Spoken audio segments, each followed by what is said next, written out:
तो दोस्तों हम लोग ह्यूमन रिसोर्स मैनेजमेंट की बात कर रहे हैं इन दिनों पर, और आज के इस वीडियो में हम लोग डिस्कस करने जा रहे हैं इंडस्ट्रियल सेफ्टी को। लास्ट वीडियो लेक्चर के अंदर हम लोगों ने देखा था इंडस्ट्रियल हेल्थ क्या होती है, इंडस्ट्रियल हेल्थ को देखा था, उसके अलग अलग पर्पस इंपॉर्टेंस वगैरह को देखा था। ठीक है, तो आज की इस वीडियो में फिलहाल हमारा टॉपिक है दोस्तों इंडस्ट्रियल सेफ्टी। जैसा कि यहाँ पर सेफ्टी से सीधा सा मतलब आप सभी को पता चलता है कि जो सेफ्टी का मतलब क्या होता है कि हमारी सुरक्षा। ठीक है, हमारी सुरक्षा, कोई भी हम काम करते हैं अपने घर में, अपनी डेली लाइफ में जो भी काम होता है उसमें सब में हमारी सेफ्टी होती है। ठीक है, एक मान लो कि किचन में भी हम काम करते हैं तो कुछ सेफ तरीके से काम करते हैं। एक चाकू को भी चलाना होता है तो अपनी सेफ्टी के साथ में चलाते हैं, ऐसा नहीं चलाते कि अपने हाथ में ही लग जाए। पंखे को भी साफ़ करना होता तो अपने आँखों में पहले चश्मा वगैरह को पहन लेते हैं जिससे कि धूल गर्दा जो हो वो भी हमारी आंखों में ना चली जाए, है ना। तो सेफ्टी क्या होती है, हमारी सुरक्षा, यानी कि हमारी बॉडी पार्ट्स की सुरक्षा, हमारी कि हम सेफ रहें, सेफ तरीके से काम करें। अगर हमारी सेफ्टी नहीं होगी, अगर हम खतरे में आ जाएंगे, अगर हमको इंजरी, हमको चोट लग जाएगी तो उससे क्या होगा, ओवरऑल इंडस्ट्री का ही नुकसान होगा। ठीक है, एक एम्प्लॉय जो होता है उस इंडस्ट्री के लिए क्या होता है, एक एसेट्स के रूप में देखा जाता है। ठीक है, अब मान लो कि उस एम्प्लॉय को ही लग गया, उस एम्प्लॉय को ही चोट आ गई, इंजरी हो गई, तो फिर ओवरऑल नुकसान किसका है, इंडस्ट्री का ही है। ठीक है, तो इंडस्ट्री ही जिम्मेदार है इस चीज़ के लिए कि वो अपने एम्प्लॉयज़ के, वो अपने वर्कर्स की सेफ्टी के लिए इंडस्ट्रीज़ जो हैं वो रिस्पॉन्सिबल होती हैं। ठीक है, तो यहाँ पर देखो क्या बताया गया कि industrial safety refers to the action taken to the prevent accidents, यानी कि एक्सीडेंट ना हो जाए, कोई भी कहीं भी ऐसी जगह ना हो इंडस्ट्री के अंदर, सॉफ्ट फ्लोर पे एकदम जो भी सॉफ्ट फ्लोर होनी चाहिए एकदम नीट एंड क्लीन होनी चाहिए, जिससे कि कभी भी कोई भी ऑयल वगैरह जैसे पड़ा रहता है या फिर पानी पड़ा रहता है तो उसमें स्लिप करके कोई भी वर्कर गिर सकता है। ठीक है, तो कोई भी एक्सीडेंट, ऐसी कोई भी सिचुएशन को अवॉइड करना जिसमें से कोई भी आपके वर्कर का एक्सीडेंट वगैरह हो सकता है। ठीक है, या उसको इंजरी हो सकती है या फिर उसकी हेल्थ रिस्क में जा सकती है। ठीक है, उसके काम करने के दौरान पे। So it involves creating a safe environment, यानी कि जो भी इंडस्ट्री में काम करने वाला इन्वायरमेंट होना चाहिए दैट शुड बी सेफ। ठीक है, सेफ होना चाहिए, कोई भी ऐसी कंडीशन है, कोई भी ऐसी कि कोई भी ऐसी चीज़ नहीं होनी चाहिए जिससे कि आपके एम्प्लॉय को, आपके वर्कर को हार्म पहुंचे। ठीक है, सो यहाँ पर आगे क्या लिखा है कि फॉलोइंग सेफ्टी प्रोटोकॉल्स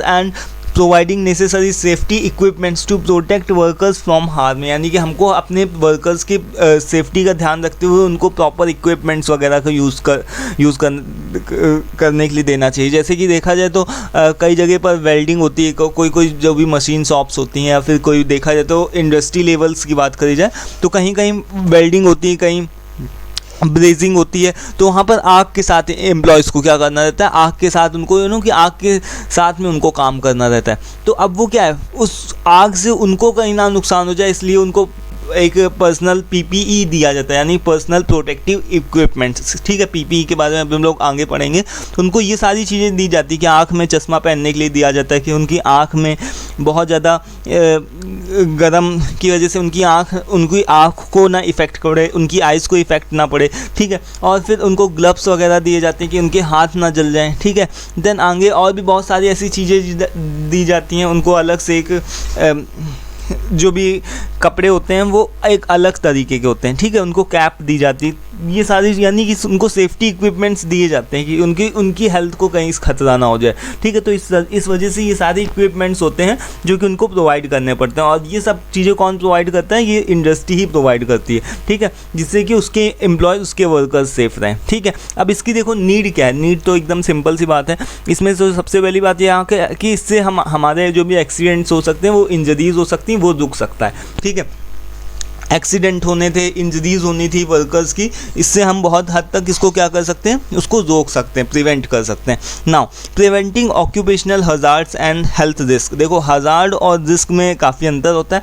ठीक है, risk should be common, like risk क्या होता है, एक तरीके से कॉमन, हम रिस्क को ले करके ही आगे बढ़ते हैं, but hazard is just like a danger. ठीक है, तो कोई भी डेंजर जोन में ना जाए, यानी कि डेंजरस को, जो भी डेंजर वाली सिचुएशंस होती हैं या फिर कोई भी रिस्की सिचुएशन होती है कि कहीं वो गिर ना पड़े, या फिर कोई भी इस तरीके का रिस्क जिससे कि उसको नुकसान हो, आपके वर्कर को नुकसान हो, तो उन सभी चीज़ों से बचाना। देन आगे क्या है, promoting a safe and healthy work environment, इसकी ये भी एक नीड है। देन आगे इसका क्या पर्पज़ है कि इसमें कम से कम इलनेस हो, आपके वर्कर की कम से कम बीमारी हो, उसके काफ़ी कम से कम डिसेबिलिटीज़ हो, जिससे कि वो रोज़ आता रहे कंपनी है, यानी कि वो अपने ऑर्गेनाइजेशन के अंदर रोज़ प्रेजेंट रहे। ठीक है, अगर वो अपसेंट हो जाए तो काम रुक जाएगा। ठीक है, और काम रुक जाएगा तो ओवरऑल नुकसान किसका, इंडस्ट्री का ही है, कंपनी का ही है। ठीक है, देन आगे 5th नंबर पे क्या है कि enhancing employees wellbeing, job satisfaction and moral. इससे क्या होता है कि जो भी एम्प्लॉयज़ हैं, अगर आप उनका ध्यान रखोगे तो उनकी कहीं ना कहीं वेलबींग, यानी कि उनको कहीं ना कहीं अच्छा लगेगा, उनकी जो जॉब होगी वो सेटिस्फाई रहेगी, कि उनको सेटिस्फेक्शन मिलेगा कि हाँ कंपनी वाले हमारे बारे में भी कुछ सोच रहे हैं। ठीक है, देन आगे क्या कि इम्प्रूविंग प्रोडक्टिविटी एंड इफिशिएंसी। अब जब वर्कर है उसको कोई बीमारी है नहीं, वो सही तरीके से काम कर रहा है, ठीक है, इफेक्टिवली काम कर रहा है, तो ओवरऑल प्रोडक्टिविटी और इफिशिएंसी क्या होगी, बढ़ेगी। Then reduce absenteeism and turnover rates. ऐसा भी नहीं है जो भी आपके एम्प्लॉयज़ हैं वो क्या है कि एब्सेंट होना कम हो जाएंगे। ठीक है, अब उनके कोई बीमारी नहीं रहेगी तो क्या होंगे, एब्सेंट नहीं होंगे, रोज़ कंपनी में प्रेजेंट होंगे। और यहाँ पर क्या है, टर्नओवर रेट्स, यानी कि उनको बाहर, कंपनी के बाहर निकालने के चांसेस बहुत कम हो जाएंगे। जैसे कि देखते होंगे कि बहुत सारे एम्प्लॉयज़ ऐसे ही छोड़ देते हैं कंपनी को, क्योंकि उनकी वहाँ पर सेफ्टी कहीं ना कहीं खतरे में होती है, बोलते हैं नहीं हम तो यहाँ काम नहीं कर पाएंगे। देखते होंगे कि बहुत जो वैसी इंडस्ट्रीज़ होती हैं जहाँ पर धुएं के साथ काम करना होता है या फिर केमिकल्स के साथ में काम करना, तो वहाँ पर ज़्यादा एम्प्लॉयज़ नहीं टिक पाते हैं, है ना, क्योंकि उनको पता होता है कि कहीं ना कहीं हमारी सेफ्टी खतरे में पड़ रही है। ठीक है, देन 8th नंबर पे क्या है कि enhancing the companies reputation and image. इससे क्या हो सकता है कि जो भी कंपनी की रेपुटेशन और इमेज भी बढ़ती है। ठीक है, इसकी ये भी एक इंपॉर्टेंस और नीड है। देन नाउ अब हमारे पास में ये था कुछ एम्प्लॉय सेफ्टी के कुछ नीड और पर्पस, ये क्वेश्चन आता है। ठीक है, इंडस्ट्रियल सेफ्टी को बताओ, उससे रिलेटेड उसके नीड पर्पस को बताओ। आई होप कि सारी चीज़ें क्लियर हो गई होंगी। इस तरह कोई डाउट हो, कंफ्यूजन, तो आप पूछ सकते हो। नेक्स्ट वीडियो में हम लोग इंडस्ट्रियल एक्सीडेंट्स को पढ़ेंगे। ठीक है, ये भी बहुत ही कॉमन और बहुत ही सिंपल चीज़ है। ठीक है, सो आज की इस वीडियो में दोस्तों इतना ही, मिलते हैं नेक्स्ट वीडियो में। Till then take care, thank you and bye. PDF या PPT चाहिए तो व्हाट्सअप ले सकते हो, और वीडियो पसंद आया तो प्लीज़ उसको लाइक कर दीजिएगा। Thank you for watching this.